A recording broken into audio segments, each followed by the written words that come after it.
Alright. This isn't the only package, but we're beginning with this one. This one is probably a Hentai DVD. Sorry. Hentai Blu-ray. Did I get in between there? I want to make sure I'm cutting it correctly when I open it. I am a little worried about whether or not it's legitimate or not. Mostly because, this is a Viper GTS, or at least I do believe that's what it is. And if so, Amazon doesn't seem to think it has it in stock yet, but one of the places selling through Amazon does. So, you know, it's a little questionable. But,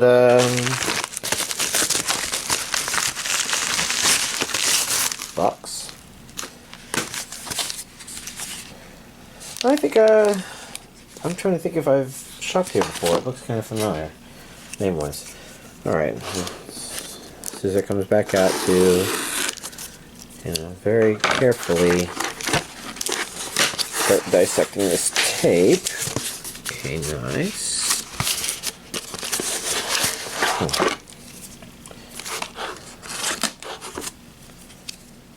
I'll just do a couple of snips.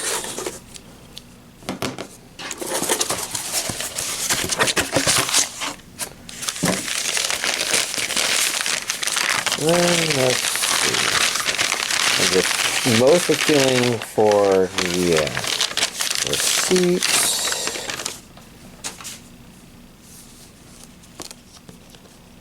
Maybe this is a receipt? Maybe this is not.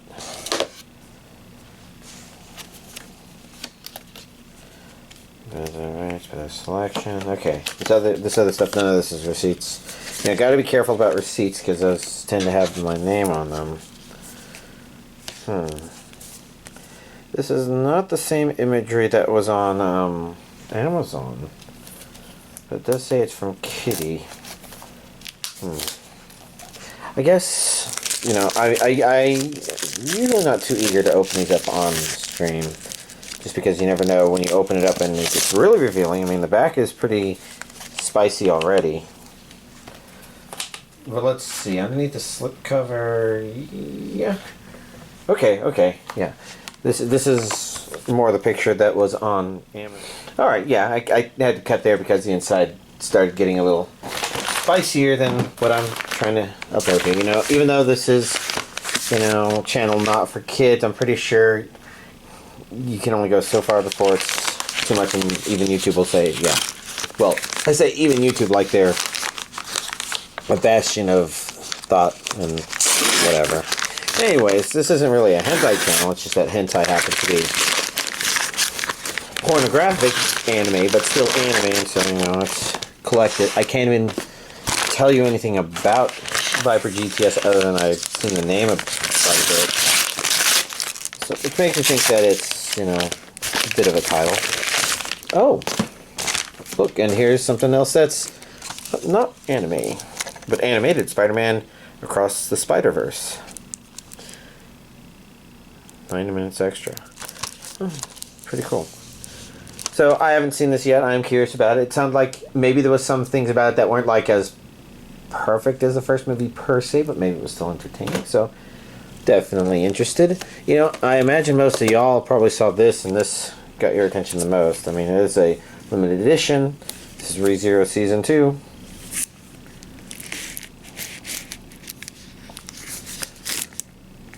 Which I don't think I already had on Blu-ray DVD.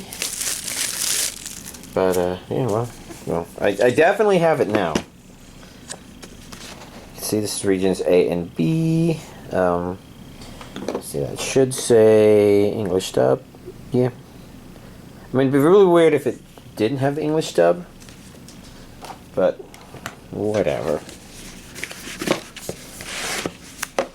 Let's begin taking a look at the inside. Death is only the beginning. Actually, one thing I didn't look at here was how many. This, yeah, 25 episodes on 4 Blu-ray discs.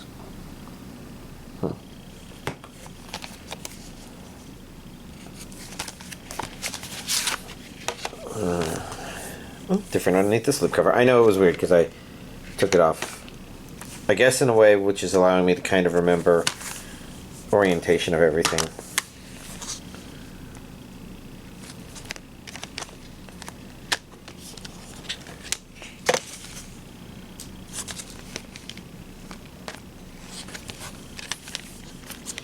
That's right.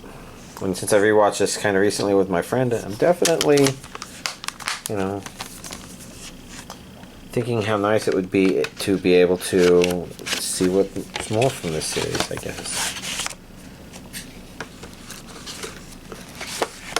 Let's see. Before I go in here, we have the art book. You know, I'm trying to reconstruct. I see a lot of individual character arts.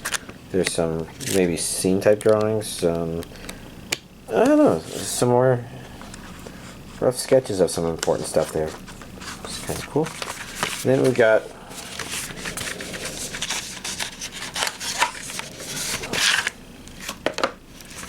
this, whatever's in this limited edition. I'm probably not gonna... What even is this? I guess the back says what's on here, which is the art book, 8 art cards, and 4 stickers. Okay, so these are stickers. You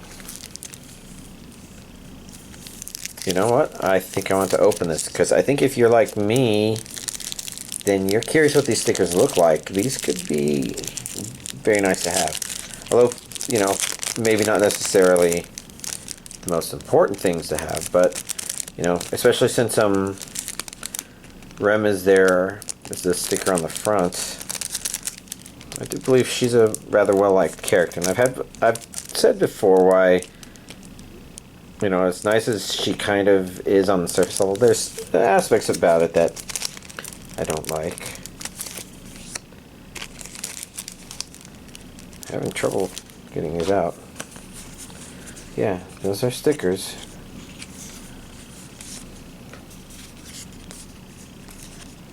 I see. So these are all stickers of the maids.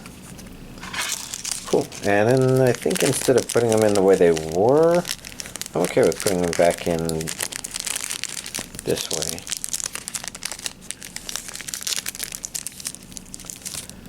And then we've got postcards. And I'm just trying to not to make comments about too much of this stuff, because, you know, I don't know how much of this would be spoiler or not for y'all.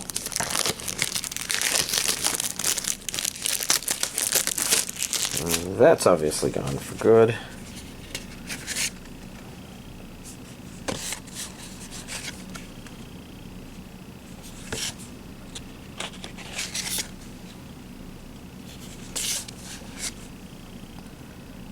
Very nice stuff.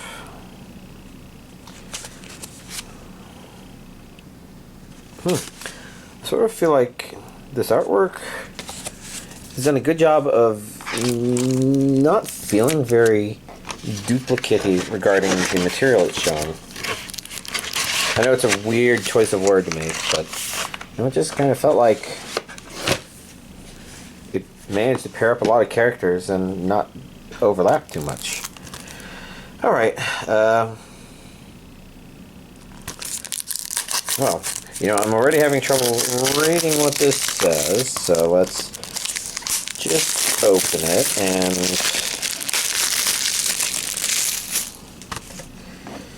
let's see. Probably reading inside. Utano Prince Sama Logistics Starish Tours. So it says Starish up there. Does it say? It says it down there too. Okay. Let's see. We've got Japanese with English subtitles only. Region A. TV special plus movie on 2 discs. I haven't seen any of this series, but yeah, nice little straightforward one. And then last but not least, AMAIM Warrior at the Borderline. Something different underneath the slipcover. Can't help but think, you know, it looks mecha-ish. Let's see. Every rebellion needs its hero. The first original anime from Sunrise Beyond the Staff. Behind the Gundam franchise. Let's see. Audio. English. 25 episodes. Okay, bonus runtime 15 minutes. Like, there's no way this is only 15 minutes for that many episodes. Okay. And I don't know if I pronounced it right, but I guess the real way to find out is for me to spell it. Well, you know, I'll find its real name like on the Amazon or something. Look at what I ordered and all that stuff. Okay. People in a field, and there's a mecha there. Curious. Alright, well, there we go, getting that together. Here's this week's anime DVD. Well, none of these are DVD. Here's this week's anime Blu-ray collection update.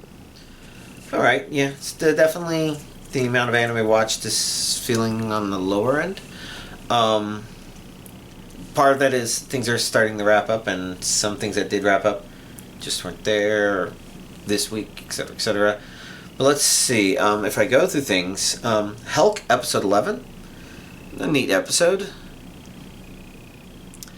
Can I think of anything else that I felt about it? Because that's not a very good description, but I guess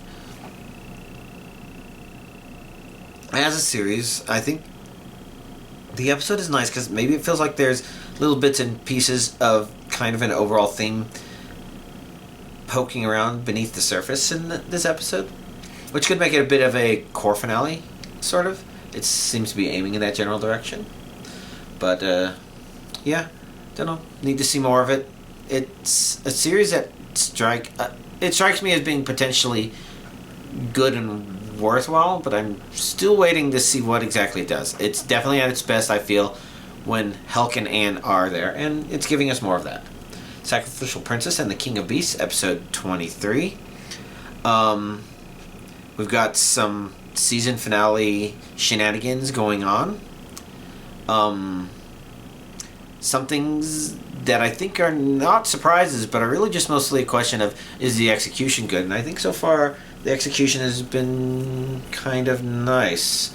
And it's definitely set it up so that the next episode will be some sort of nice thematic end. I kind of feel like the next episode will be great. And probably the final episode. Reborn as a Vending Machine, I Now Wander the Dungeon, episode 11. I guess we got some interesting stuff that happened. But it's hard to say how much of it is, like, super meaningful, because, like, I guess the problem with Reborn as a Vending Machine is just sort of an episode-to-episode sort of show. And while the stuff that happened in this one is maybe a bit of that hint of something a bit more than that, it still feels a little bit meandering and like, I don't know, I guess it's not, I'm not feeling anything that feels like an ultimate end, per se. Oh well, that's fine. Undead Murder Farce, episode 12. Okay, yeah. My coworker confirmed that's 13 episodes, which is good because the way episode 12 ended was a little weird. And maybe the series is longer than 13 episodes, but at least the core of the season or whatever is 13 episodes. But the way episode 12 ended felt a little weird, but almost a little too head noddy in the direction of, oh, there's going to be more after this, and I was a bit worried that it pulled a really bad core finale, season finale sort of thing. But if there's one more episode, it's got a better chance to do something that's interesting. I would be kind of disappointed if it's a series finale because it feels like there's something missing to it, especially since, you know, it's kind of established this sort of, I guess, narrative that we still want to see wrapped up, but it is definitely getting caught up in something else at the same time, which maybe the previous story arc sort of did, but this one more so because I guess there's more important things happening per se. But yeah, overall, I guess I can't really say, oh, interesting. I just had a thought, but we'll see what it does. Maybe next week I'll say, hey, the thought I had last week turned out to be more relevant than I would have thought. But I digress. Yeah, that wouldn't make sense. That wouldn't make sense. Okay. For the most part, just it was enjoyable.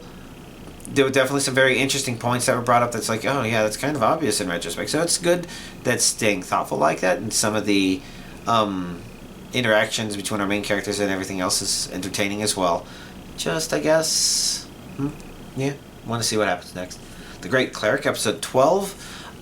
Once again, showing everything that's kind of both good and questionable about the show, I suppose.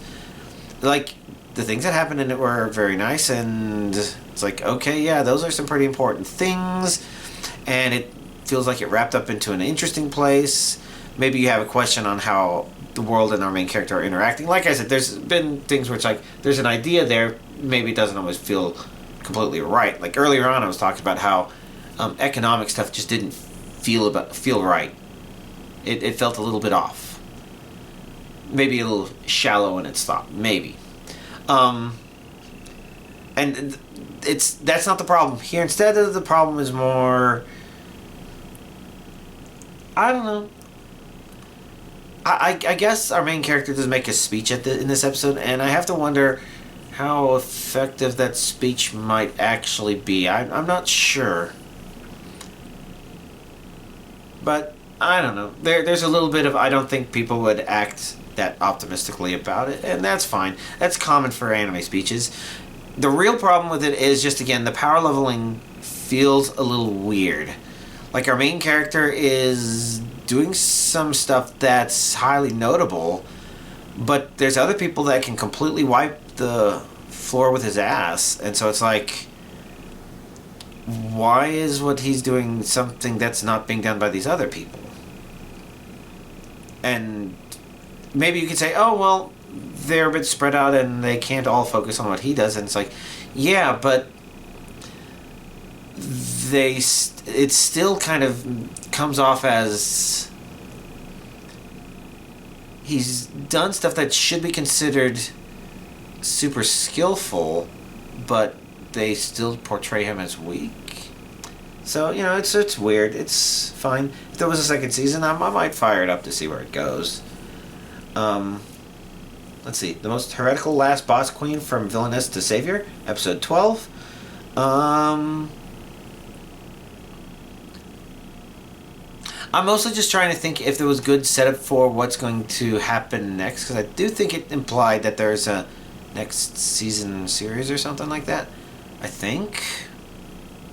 I mean, it's not like it wrapped everything up, but it did, some very stereotypical stuff for it in terms of its flavor of shoujo, and not like the strange seasoning that's kind of given it an interestingly different edge. So there wasn't any of that at the end of this season or core, but overall it was entertaining.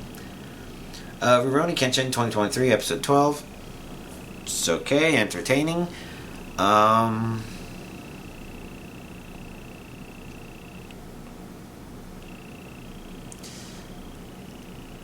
Yeah, I guess.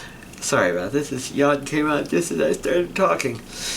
And now y'all are all yawning. I think some of the conversation was definitely interesting in the episode. It's really hard to tell what I think about it on its own, though. But, yeah, I think that's been the norm. I've just had trouble evaluating it. It feels like it's entertaining enough to watch, though. Reign of the Seven Spellblades, episode 12. Definitely setting itself up for an episode 13, so I'm guessing this is at least a 13-episode series. Well, hopefully it's longer than that, because it's not really done anything. And I feel like there's a lot of interesting stuff that happened in episode 12, but like a lot of the rest of the series, it's kind of interesting, but not necessarily purposefully so. So it kind of feels a little meandering or something like that. Even here at episode 12, where maybe it can pull something out in episode 13 that's like, oh, that feels like it's related to the overall theme of the show, other than, what it's doing right now, which doesn't. It's very strange. Let's see. My unique skill makes me OP even at level 1, episode 12, which I think was a season finale. I don't remember if it set itself up for anything to happen after this point. What all happened in this one? Okay, there was that, which was strange, and not strange in a way where it's like, okay, now I'm very curious. It's a bit more strange, like, why didn't the main character think it was strange? Like, there were some elements of the way it reacted to it, which is just like, this is just the way he would normally react, or something. And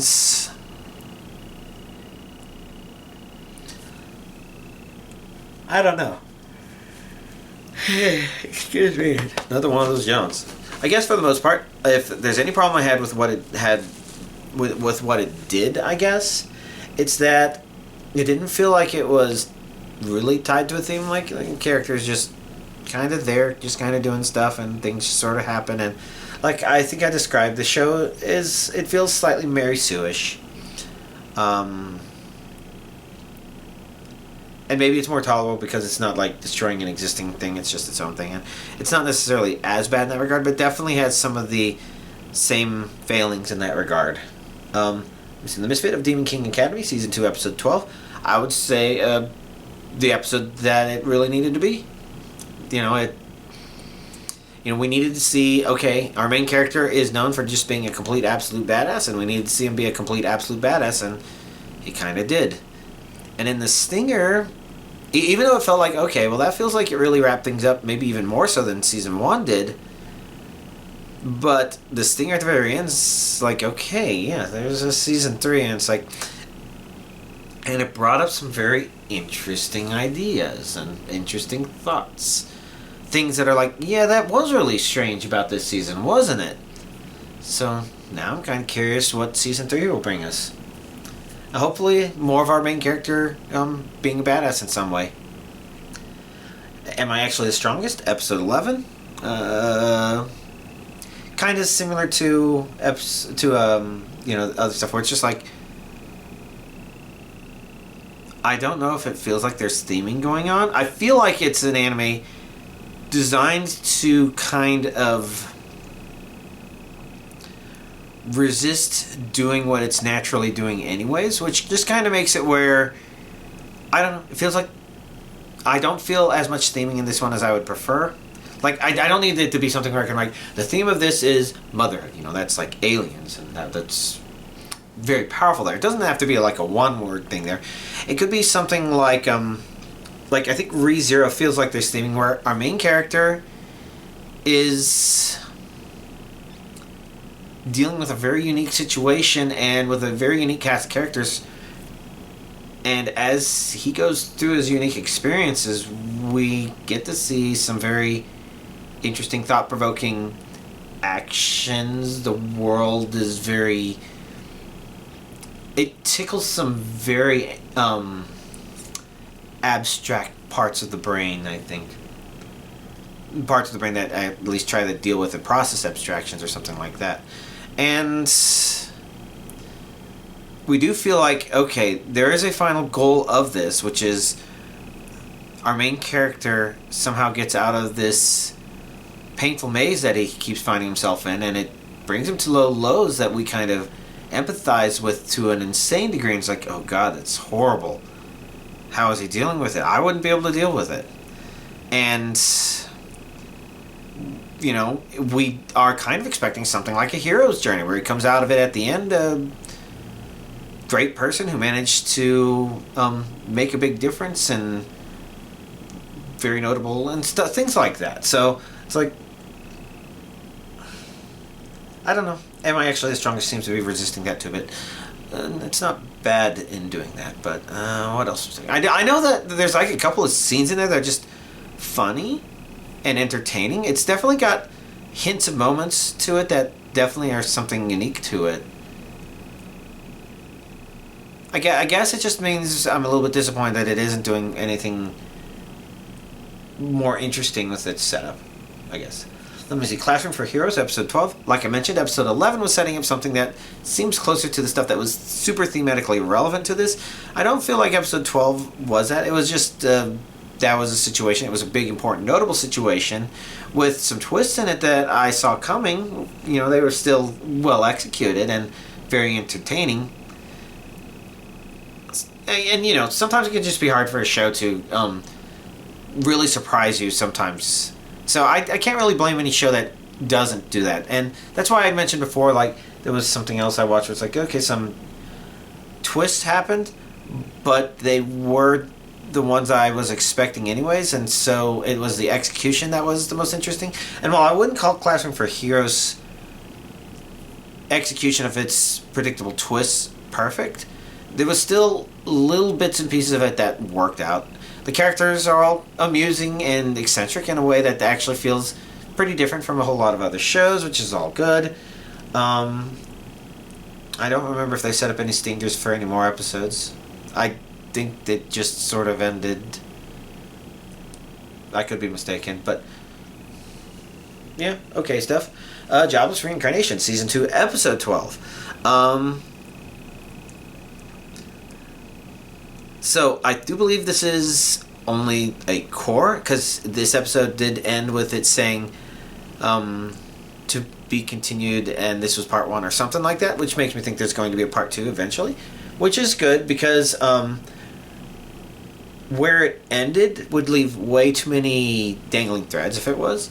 But I do think it's, you know, not supposed to be ending on with some of those dangly threads, so to speak. I think there's something more important, but it's spent the last couple of episodes focusing on something else important, which is probably important insofar as it's definitely been one of those themes that's been strong through this season. And yeah, I'm trying to think how to talk about this and talk about its execution. So mostly, for the most part, these last couple of episodes weren't awesome episodes. They were just touching, heartfelt, this is, I guess, what we needed to see happen sorts of episodes. So it's good. And now I'm kind of curious, what are some of the other mysteries? How are they going to come up into this? You know, because there's questions I would definitely have. It's like, how well does some people know some of this other information that has been revealed? Because it felt like some of it has been deliberately kept in the dark. But yeah, I'm not surprised that we didn't get like anything big there. I just kind of wonder what part 2's going to flow like, based on what this has set up. Dark Gathering, Episode 12. I think that's a core or season finale. If there's going to be more episodes, then it's going to be in some sort of part 2, of course. What else can I say about it? It was entertaining, but at the same time, if there's anything I'm a little worried about with it, it's that maybe what it's doing with the spirits is beginning to feel a little less spiritish and a little more, the spirits are just other characters. Like, I don't think it's explicitly doing that, but it's sort of like, you know, instead of there being some weird undeath logic going on, it feels like there's just, oh, these are just people and they happen to be dead, but they're kind of normal.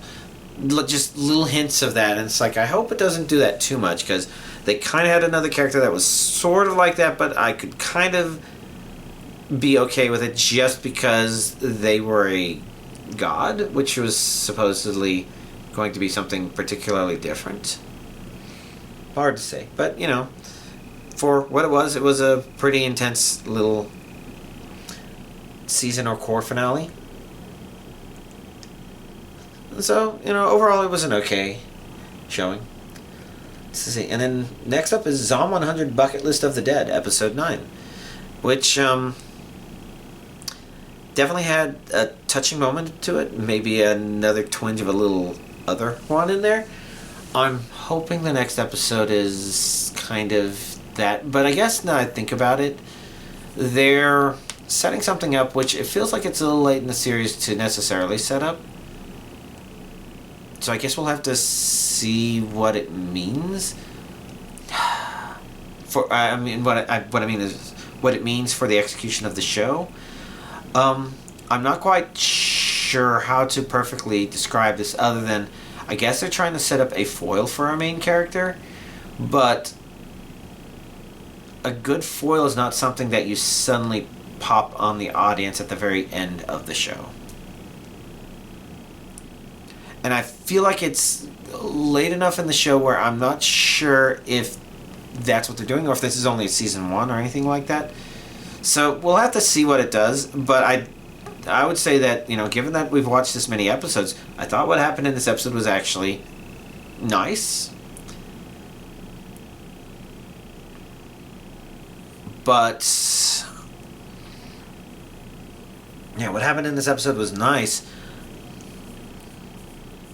But they're at risk of being kind of again with I feel that what the show's doing, what it's theming and stuff like that. So guess we'll have to see. Let's see, do I have anything else to talk about? I guess I did thumb through Farming Life in Another World. I'm not sure if I completed all rewatching episodes. And I didn't really rewatch everything. You know, a lot of skipping around watching this scene and, you know, just going through it again. But, you know, that show's very digestible, very easy to digest, a pleasant show to watch. I like it. Granted, you know, I watched that, I don't know, a season or 2 ago. But, you know, good to know that, you know, you can go back to a show like that and feel like, yeah, I feel, and that one's another good example of the theming, because you know that the theme is not just our character is farming, you know that's the premise, but the theming is more about, you know, building up his life around that. And some of these other shows I've complained about, like My Unique Skill Makes Me OP even at level 1. I mean, there's kind of a concept of build up, but it's just a super convenient build up and not the one that I guess it just doesn't feel like it's a natural progression, so to speak. More of a handout than a progression. Which is interesting because Farming Life in Another World could almost be looked at the same way. And so there may be just some preferential differences in those between me versus other people. Because I think some of these are rated pretty good. But I don't know. I digress. Video game wise, I'm not sure if I have anything really interesting to talk about. I did poke around again in VR chat for the first time apparently this year because my avatar was still wearing her Christmas outfit, which means it was probably back in December when I last logged in. I wonder if I have the energy to try and finish what I was working on at that time. In particular, I was trying to integrate player tracking into my avatar, which may sound simple. And maybe it is simple now. Maybe I should check to see if there's a good update to that stuff. Granted, if I do that, I'm going to have to figure out firing up Unity and reorienting myself with my avatar and figuring out how to upload, because I do believe that method has changed in some way. But, well, you know, there's all that stuff. But the problem I was running into with the player tracking from before is there's kind of 2 different ways that Unity handles animations. One of those is, okay, this animation is played on top of the defaults, and so when the animation ends, you know, the avatar goes back to whatever default state it was in. And then there's one where it's like, okay, instead of overriding a default and reverting back to a default, this animation just completely permanently changes things, period. And the problem is there's a direction of compatibility between those. Something that is expecting you to go back to defaults. When you engineer a system using that, it can be used by a system that expects you to, eventually, it expects you to completely override things. You know, it just works. I say that, but then again, it was breaking, and some of the reasons it's breaking is exactly why this was a problem. But you know, we put that aside. It feels like it's easier to go from making that work with one than the other direction. So maybe it's more like it's there isn't overlap, but it is much easier to go from one to the other than the other to one. Unfortunately, the player tracker was assuming that, okay, well, whatever I set a value to, it's just going to be that for the rest of eternity. And yeah, I need to convert that into the thing that my current avatar uses. And if you're saying, oh, just start your current avatar from scratch, I can't do that. My current avatar is way too complicated to potentially do that. Organized in its own special way, but it's still way too complicated.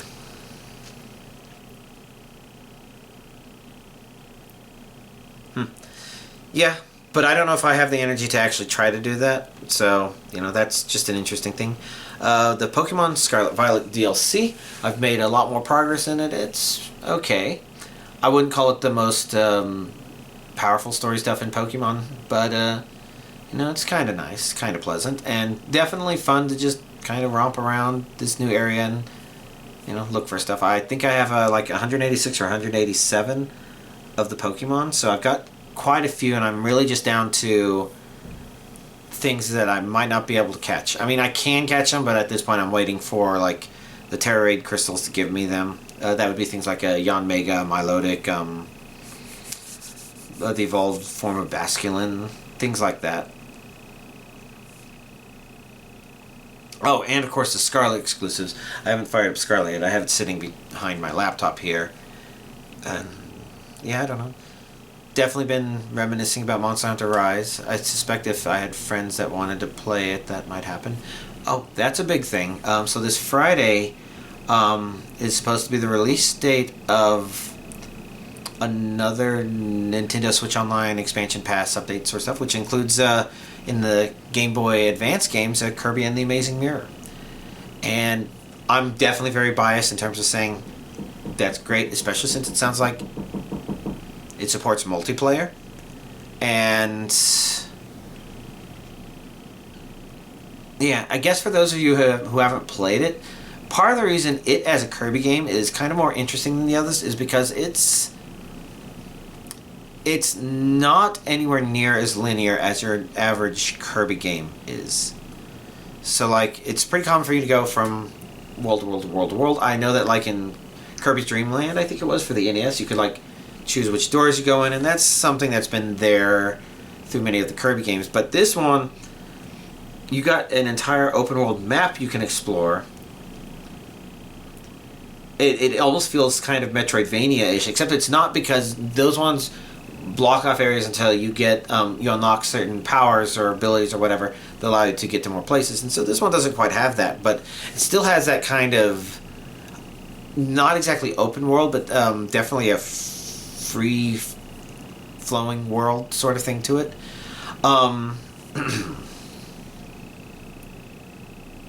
But the main difference is, even on the Game Boy Advance, when you played it multiplayer, you could have 4 players playing at the same time, and everybody's pretty much doing everything independent of each other.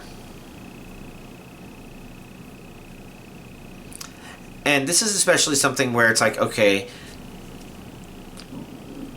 somebody needs to come together and start 4-player speedrunning this game. And this may be the first time it's actually become possible to do that, or practical to do that. So, that's all, yeah. Again, but I'm biased. Part of the reason I'm biased is because back when I was more interested in the speedrunning community, I was more of a tool-assisted speedrunner than a, play the game speedrunner. And there are definitely certain categories of games where I prefer that, and I like exploring that, and I really appreciate watching the speedrunners, just like I did back then. The people that put in the time and the effort to learn some of the most intricate things about these games. And back then, I only ever tried to speedrun one game, and it was because it was a game that I found fun playing. I just like going through it, and it's like, okay, well, can I refine what I'm doing a bit? And I refined it and did my first speedrun of Kirby and the Amazing World. Well, technically, that wasn't my first. That was like, I don't know, after a dozen. It's not a whole lot. Definitely had people that tried a lot harder, but, I finally got around where it's like, okay, the number of mistakes are low enough, and that's fine. People now speedrun it a lot faster, but, I was back there, and, we didn't have as much, it wasn't as easy to share a whole lot of video. This was 2006, so, like, I think YouTube was there, but it was still kind of in its infancy in a lot of ways. But, now it's a lot easier. You can just stream it on Twitch and eventually say, hey, this one was good. Let's just save that clip or save that highlight This is a run that went really well. Uploaded speedrun.com, etc., etc. And back then, you still had to record on VHS and send it into a place and have them watch it. So, yeah. Obviously I'm biased, but maybe y'all think about this and say, oh, I have Nintendo Switch Online and the expansion pass. Maybe I should give it a shot. Or maybe I should give it a shot with some of my friends. I don't know. Hopefully, you know, the fact that one of my brothers brought it to my attention, you know, they'll want to play. They've been playing with each other. And this is a game that I can probably actually go in and play a bit. And maybe I can resist having to go everywhere and unlock everything everywhere all at once. Maybe actually spend time with them exploring or something like that. Giving them a chance to map it out. I think that, but I don't know. We'd have to see what happens. Oh well. I guess I'm in the blabbering phase, so it probably means I should wrap things up. Y'all, have a nice week.